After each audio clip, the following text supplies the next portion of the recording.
The Diary of John Oort. Day 1 of being an astronomer. I went to the University of Groningen. My professor just started to talk about the idea of what an astronomer is. Many of my other classmates were going off on why they even chose the class in particular, while I was like, I don't need to learn about astronomy, even though my teachers in high school told me it was pointless. But here I am taking astronomy at my first day at the University of Groningen. Day 2. It's 1917, another day of my unpleasant life as an astronomer student. I had friends on my class, but nobody wanted an actual astronomer, as I wanted to be. We started working on our first project, and as soon as our professor said it was a partner project, everybody wanted to be my partner because I knew I would do all the work. And I was really into being an astronomer. I also had my dad that he taught me most of it.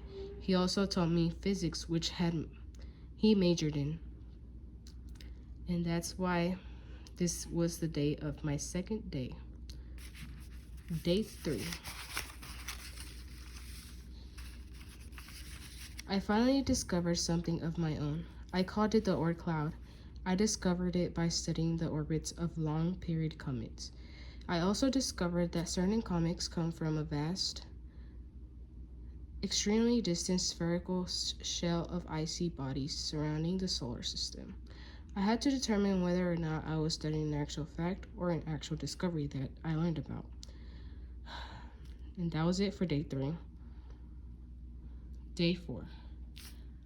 I stopped writing for a while because I was just having simple days throughout these past few months. Until today, I finally had a chance to discover the rotation and century of the Milky Way. But first, I built a 25-meter radio telescope at Dwingelo and used the 21-centimeter line to map hydrogen gas in the galaxy in order to find the discovery of the rotation and century of the Milky Way.